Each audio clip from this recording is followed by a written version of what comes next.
What's going on, everybody? This is JVB from the Post Game Report podcast and talkingaboutgames.com. Make sure you check us out. And as always, thank you for watching my videos. Alright, so here I have several independent games. They have a very pixelated look.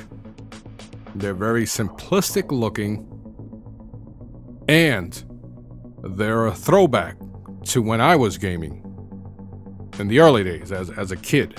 I'm 42 years old. Now, hey, some people might think you're 42 and you're talking about video games and you're playing video games all the time, blah, blah, blah. But that's how much I love video games. In 1978, I discovered asteroids. So at 6 years old, I began 7 years old, I began playing video games. And I can tell you what, I can still remember the soundtrack, or, it wasn't much, but on Asteroids, I can remember the sound effects, the music. I can remember it all because it was such a memorable experience for me. Now, granted, when you look at Asteroids now, you're like, oh my God, I could play this on a damn smartwatch. But that's not the point. The point is, when you're playing a video game, there's something you're going to take with it. And that's a memory. Now, it could be a good one or a bad one.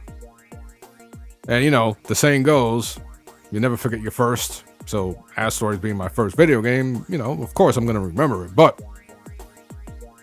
throughout the years, I was able to play games like Donkey Kong, Pac-Man, Miss Pac-Man, Frogger, Q*bert.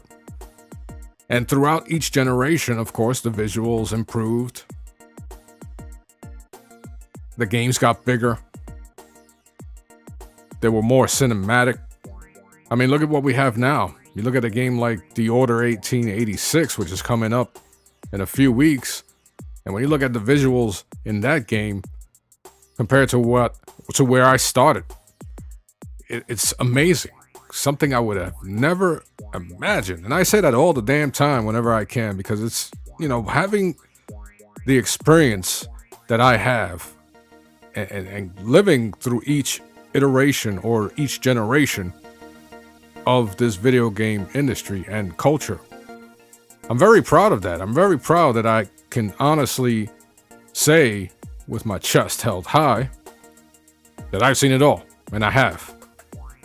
And that's why when I see or hear a lot of these individuals, I'm not going to call people out, but when I see people bitching about video games, and it's like, what? I remember the days where there was no such thing as a 1 hour freaking playthrough video before the game came out. There was no magazines when I was playing Asteroids. There was no walkthrough. You had to discover everything on your own. Pac-Man. You think people had walkthroughs playing Pac-Man and breaking records? That came along a little afterwards. But the beauty of playing those old games was that you had to discover what to do on your own. Granted, if you were in the arcades like I was, somebody will give you a heads up, like you should do this, you should try this is what I do. And there you build some camaraderie. Nowadays, everything is shown. Everything is out there. And, with the Order 1886, which is coming out on the PlayStation 4 in a few weeks, I kind of like the fact that they haven't shown too much. Because quite frankly, I don't want to see 20 minutes of the first level. That kind of spoils everything for me, and it's like, why? I want to discover everything firsthand when it happens, the day I buy it. I don't want to have to say, oh, I've seen this freaking level 100 times. No, I don't want that. And back when I started playing video games like the ones you are watching, visual, I'm talking about visual style, simplicity. And that is why I put these 4 particular independent games on my video, because each of these videos, they might not look as great as The Order or, Halo or whatever. But man, they play freaking absolutely great. and they have engaging gameplay. And when you have that moment where you're playing a video game, it might not be the best looking video game, and you might not even initially care for the game, but then all of a sudden you get caught up, and 2 hours pass, and you're like, you know what? I'm surprised I like this freaking game. That happens, believe it or not. And yeah, I've been gaming for a very long time, and sometimes I get caught up by looking at a game and saying, you know, it doesn't look all that, blah, blah, blah. I mean, recently, Sony revealed that they're bringing out a new Qbert or Qbert Remastered. I believe it's going to come out on the PlayStation 4, PlayStation 3, and the PlayStation Vita. Now, on Qbert, on the arcade cabinet, when I was a kid, I think I was 10 years old or something, I remember I had to go get a gallon of milk with my grandmother. 3 hours later, my brother comes looking for me at the store where they had a Qbert cabinet.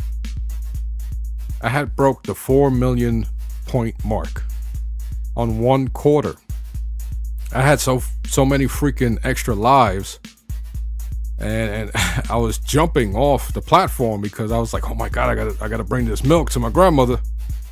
And you know, every Sunday we used to go to my grandmother's house, and everybody used to hang out. As I'm jumping off the platform, my family, one by one, they're like, yo, what the hell are you doing, man? Grandma's looking for you. So my cousin, he comes in, he sees my score, and he goes, I always knew you had autism, you know, just ragging on me, you know. So finally, I had to give this little kid my game. I'm like, dude, just jump off the damn side and please put my name, Joe, please. And lo and behold, the next day, after beating, of course, the next day, I ran to the freaking store, the bodega in the Bronx. Every corner has a bodega in the Bronx, Brooklyn, Queens. But I went to the bodega, and lo and behold, my name was at the very top. And the guy who I defeated, he sees me the next day, and he starts talking a little trash. Like, I can't believe you beat me. I'm coming after your score. And that's how it was back then. You may have had a rival because of a high score, but everyone respected each other because of the skill, because they knew what it took to beat that particular game and beat their score. Nowadays, people don't appreciate that. They're too busy trolling each other, talking about each other's families, talking about the console of choice, and not actually talking about the damn games.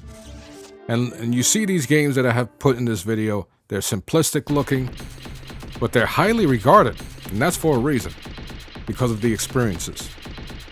So even though a game might be quote-unquote indie, chances are that little indie game may give you the biggest and best experience that you've ever had in a video game. So as always, thank you for watching my videos. I'm JVB, and I'll talk to you next time.